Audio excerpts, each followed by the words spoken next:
Okay, we're on the afternoon break of Day 6, Tranche 3, Phase 1 of the Undercover Policing Inquiry.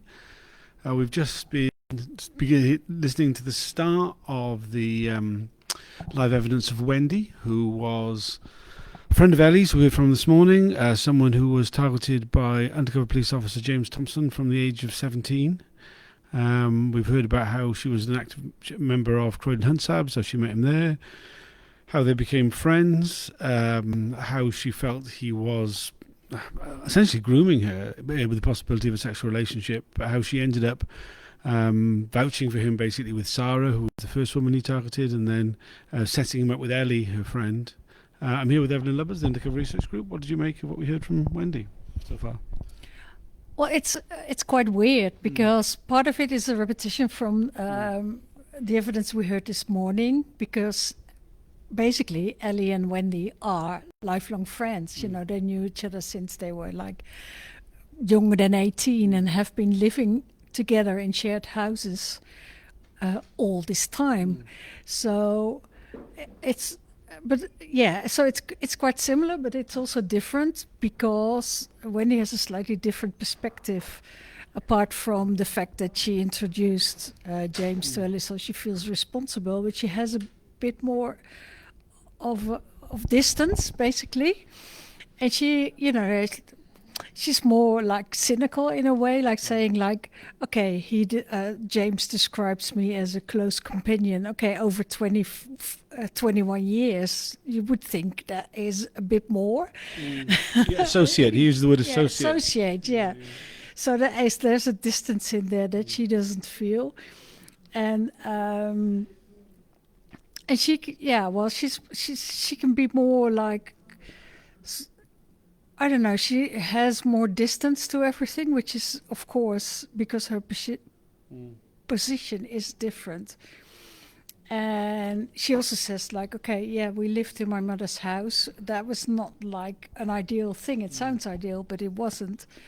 And James basically used the situation in every kind of way, and that comes out pretty, you know, like no matter from which side you look at it, it's just so vile. Yeah, she talks quite movingly about the way in which he kind of groomed her, essentially, particularly around her mother's death, which happened when she was 19.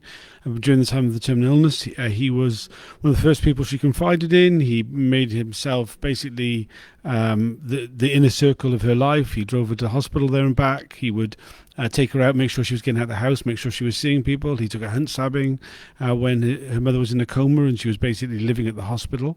And he really made himself like kind of a real centre part of her life.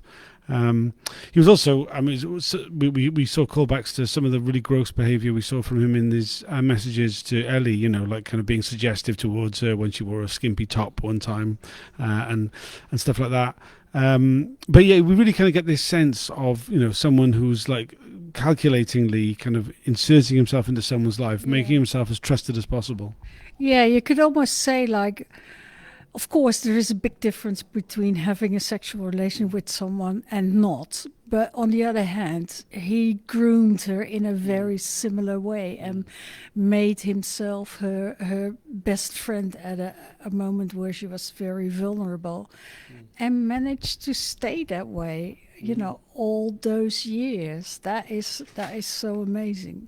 Yeah, I mean, it seems like he was like she was key to him having those relationships, though. I mean, like with Sarah, it was a case of like vouching for him. With Ellie, though, I mean, he wouldn't even know Ellie existed if it hadn't been for Wendy, and then she pretty much set them up, which she feels immense guilt about. It's only a short break. We have to go back in soon. Anything else you want to add? Yeah, I was going to say the way she told it, like there were no single women in the group when he arrived, and as soon as Sarah appeared on the scene, he sort of moved into her, you know, like the first available woman. It's a terrible thing to say. And when they broke up, he moved over to Ellie quite rather straight away. So yeah, you know, like some people would describe this as a sex ring, the STS as a sex ring, and the more you hear, the more you think that's what it was, and there was no oversight, and they were, he was never sort of punished for his relationships, for all kind of other misbehavior, but not for the relationships. Yeah, we better go back in. I think it's about to restart. Thanks for joining.